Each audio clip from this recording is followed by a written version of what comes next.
Okay, welcome back everybody. In this video, we're basically going to answer some basic questions on my mixed tomato seeds I offer on hrseeds.com. And I just want to give you an idea when you order these seeds, what's basically going on here.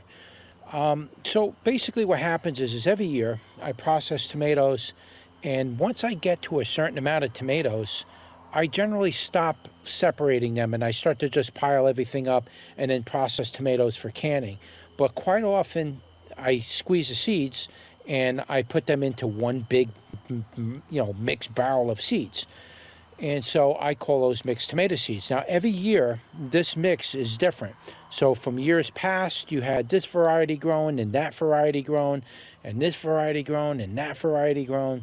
So you're going to get seeds from those years that are coming up. Now, I still have some seed that's from the past years that I mix into the batch too. So you might get some 2-year-old seed from 2 years ago of a variety that I'm not growing now. So there might be some of those seeds get into that mix, because I generally just keep filling up the tomato seed mix. I keep filling that pail up, and I just keep stirring it around. And believe it or not, it sells. So that seed pile keeps going down.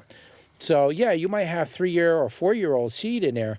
Not that it's going to go bad per se, but that pail is constantly being drawn off of to pack mixed seed orders. And so a lot of seeds get turned constantly. So it never really builds up. So basically what I do is with the leftover tomatoes, once I get all the seed that I want, I separate my seed and all that. Once I'm done, I'm not separating anymore because it takes too much time. And then we're at this time of the year where tomatoes are still alive, but they're still producing tomatoes. This is like basically the end of the tomato season, but they're still producing tomatoes, and I got the seed I want, so I don't really care what's left. I just want to process the tomatoes themselves for canning. So whatever gets left out of this, I'm going to squeeze and put into the mixed tomato seeds.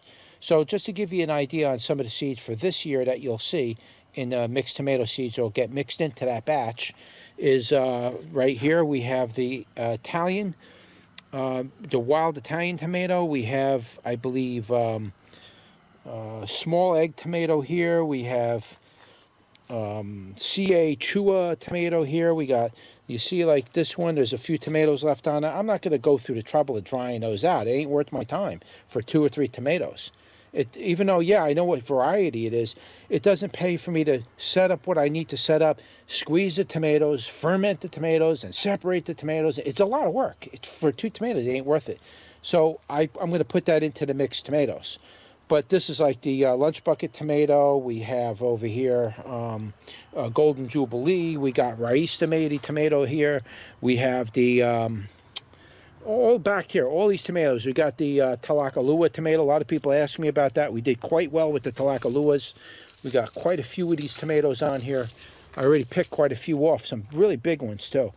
You'll probably get some of those in there. You're going to get the Husky Cherry. You're going to get, I didn't do good with the Senecan Peach. That one died, this plant died early. We got the Delicious tomato. You can see some really monster-sized tomatoes on there, probably 2 or 3 pound tomatoes. We got the Abruzzini tomato, Abruzzini tomato. What else we got going here? We got so many. We got so many. So a lot of these are dwarf varieties too. We got this one here, Dark Tiger, Zapotek tomato, Guajillo, what is it called? Guajilia tomato. We got the Red Pear Cherry. We got Barry's Wild and Crazy. Oh, God. We got Tumbling Tom, Sarah's Galapagos tomato there. We got Little Pearl over there. We got... It just goes on and on. So that's just to give you an idea on some of the varieties. And it goes way back. So there's going to be a lot of new varieties that I'm putting up this year. Is going to be in that mix. There's going to be quite a few. I don't always update the description to the mixed tomato seeds because there's so many. I grow 300 or 400 varieties of tomatoes. The list would take up an entire web page just to put the list. It's just ridiculous. So there are a lot of these varieties are going to be mixed in there. So a lot of what you see on my website, all those tomato varieties you generally see, you have a chance of getting some, most, if not all of those tomato varieties in that mix. Not sure of how much of it you'll get, but you'll definitely get something. It'll be in that barrel. Now, keep in mind certain tomato varieties that are overwhelmingly you know, that produce way more tomatoes than I want to put into that mix. I don't really want to offset that mix that much and put one variety to take up, say, a third of the tomato seed. So, like, for example, the Everglade tomato, I'm not going to put that much Everglade tomato into that mix, though I will throw a few handfuls at it because I get so much of the Everglade. It's just at some point, I don't even need the seed anymore. And I can't even put that much into the mixed tomato seed because I don't want to offset the balance of mixed seed. So I just end up letting them drop, or, you know, birds eat them. But I will put some of those in there. I will include some of that, and that does add to the, you know, the tomato mix. Now, also, too, a lot of times you'll see on the ground there's tomatoes all over the ground, all different varieties of tomatoes.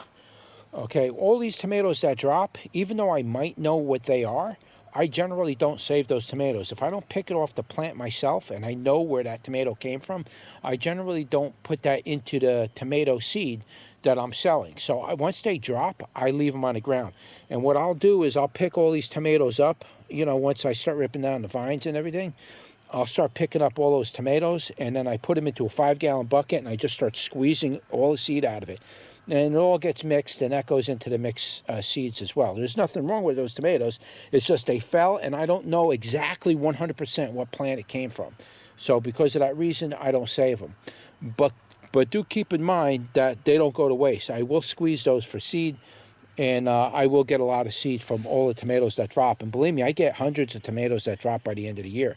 Because, like I said, once I get all my tomatoes that I want, I generally don't need any more, except for, you know, cooking. Maybe I can cook the fresh ones and stuff. So I do use it for that, but I don't go out of my way for it because I have so much already canned and stored already. I can just keep drawing off of what I got canned. But there's going to be a lot of tomato seeds, so just keep that in mind. And so if you're wondering like what you're going to get in your mix, it's basically what you see here. And all the seeds on my website are basically going to be mixed into that one big pail of mixed tomato seeds. I just turn them in there. So you're going to get, everything's going to get a little bit of everything. So you don't know what you're going to get, but there's a lot of seed that goes into those pails because even times, like for example, there are times when I separate seeds to a tomato and I got it sitting on a plate and the wind comes by and blows the labels off, and I don't know how to identify that particular seed because the wind blew the label off or something like that. That goes into the mixed seeds. I don't save those seeds. Even though I knew what it was at one time, once the label disappears from that plate, that's it. It's junk to me now because I don't know what seed that is. And it's so easy to make a mistake. So that's another way that seeds get thrown into the mixed tomato seeds. It's not that there's anything wrong with the seeds. It's just the labels blew away, or I have excess tomatoes, or I have this, or I have that, and it all goes into that barrel. And also, too, what I'm going to include in this year's tomato seed mix, I'm going to include some of these tomatoes. I'm going to include some of my wild variety tomatoes. Well, there are some of the wild ones I showed you here, but there's nothing special about those. But like the, I'm going to include a bunch of this in here too. So you'll see funny looking black seeds, or don't throw those out. Those aren't mistakes. Those are actually tomato seeds. The wild seeds are very small. This is the wild hairy tomato, and you're going to want to grow this one out if you get seeds to it, because this is a fun one to grow. You can see this plant, it just gets absolutely enormous. Even though I'm breaking the branches off it, it still keeps growing and growing. So yeah, I'll have some of my wild tomato seeds mixed in there, and you know, that's really about it. I just wanted to let you guys know that what's going on with the mixed tomato seeds when you buy them. Mixed tomato seeds are very popular on my site. A lot of people will buy the 25-cent seed packs, or they try them out and then they come back and they want to buy it by the pound. And I'm not going to do that, but I will sell larger quantities for people if they want it. But a lot of people, it's very popular. A lot of people like to buy those and just, take the chance and grow out whatever comes out of it. And I can guarantee you're going to get a good mix because, as you can see here, you're getting a little bit of everything. And there's no reason for me to just make the whole thing Everglade tomatoes, though I do throw handfuls of that in there. Not a lot, but you got to remember, I got a 5-gallon pail almost halfway filled with mixed tomato seeds. That's like thousands upon thousands of orders. So, you're going to get a little bit of everything. All right, so that's it. Just a quick video for you guys interested in buying mixed tomato seeds. Don't forget to like, share, and subscribe, and I'll see you on the next one. Take care.